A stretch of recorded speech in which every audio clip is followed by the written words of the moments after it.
Bienvenue sur Africa 24 dans cette nouvelle édition du QG Weekend. Au sommaire de l'actualité, Douala entend développer un écosystème pour les startups. Pour ce faire, la capitale économique du Cameroun renforce ses partenariats, notamment avec la France. Et le gouvernement nigérien annonce le lancement de Niger Telecom. Niger Telecom qui devrait être le fruit d'une fusion de sociétés actuellement en difficulté financière.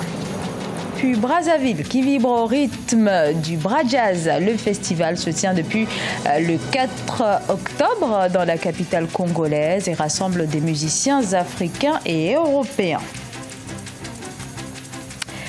Mais tout d'abord, les résultats provisoires des élections législatives qui ont eu lieu ce vendredi au Maroc. Des résultats qui donnent vainqueur le PJD, le parti de la justice et du développement, à la tête du gouvernement de coalition depuis 5 ans. Il obtient 125 députés contre 102 pour son principal rival, le parti Authenticité et Modernité, sur un total de 395 sièges. Un scrutin également marqué par un fort taux d'abstention. La participation n'a été que de 43%.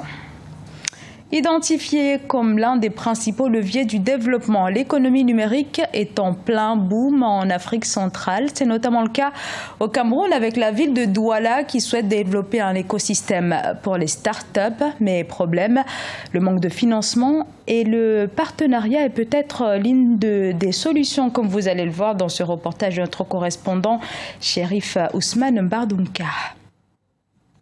En partenariat avec la métropole de Bordeaux en France, le GICAM, le groupement interpatronal du Cameroun, a reçu les acteurs de l'écosystème numérique au Cameroun.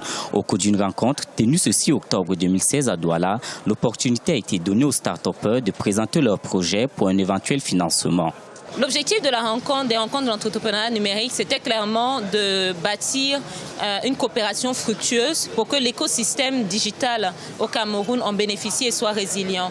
Ce que les acteurs ont bien compris, c'est qu'il n'y avait pas juste besoin d'avoir d'une part les institutions publiques, il fallait le privé et les jeunes, tous ensemble dans une coalition pour mettre en place des structures, pour mettre en place des programmes d'échange technologique, pour mettre en place des partenariats technologiques et des mécanismes de financement afin que les jeunes qui ont des projets puissent avoir tout de suite un marché et développer en fait leurs entreprises. C'était également une occasion d'échange d'expériences.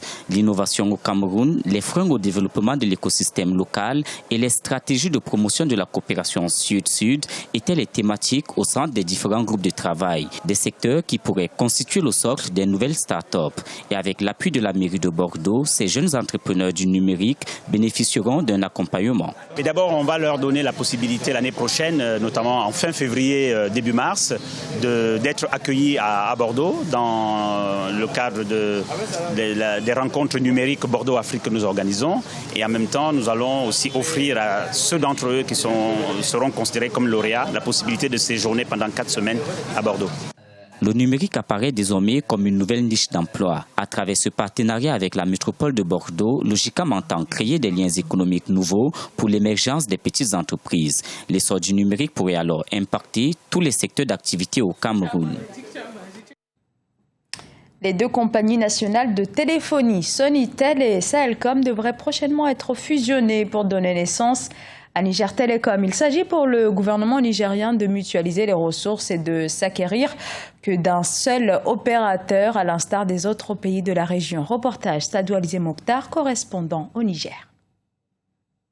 Niger Telecom, c'est le nouvel opérateur de téléphonie créé au Niger. Doté d'un capital de départ de 23,5 milliards de francs CFA, cette nouvelle compagnie est née de la fusion de la société nigérienne des télécommunications Sonitel et sa filiale Sahelcom, la société sahélienne de communication. La fusion Sonitel-Sahelcom permettra au Niger de disposer d'un seul opérateur public de télécommunications, à l'instar des autres pays de la sous-région. Sonitel et Sahelcom réunis ne font que 12% à peine du chiffre d'affaires dans le secteur de téléphonie dans notre pays. Et pour la qualité du service, je laisse aux consommateurs de juger.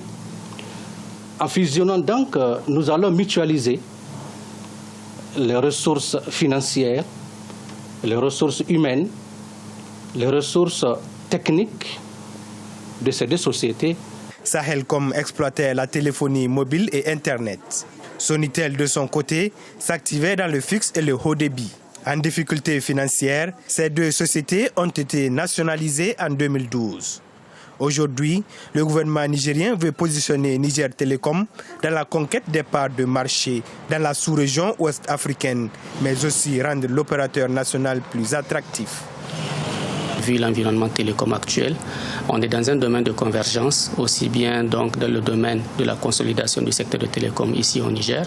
Vous n'êtes pas sans savoir que le Niger, nous avons actuellement 5 opérateurs pour une population qui tourne entre 17 et 18 millions, c'est quand même beaucoup. Donc il y a une nécessité de pouvoir consolider ce secteur. D'autre part aussi avec la convergence technologique qui fait en sorte qu'actuellement nous n'avons plus cette séparation fixe, mobile, Internet, mais nous avons des licences d'opérateurs globales qui permettent de faire donc toutes ces technologies-là. Et donc il y a une nécessité pour le Niger de pouvoir consolider ces deux entreprises nationales pour pouvoir développer une entreprise qui peut aller concurrencer ces grands groupes qui sont actuellement.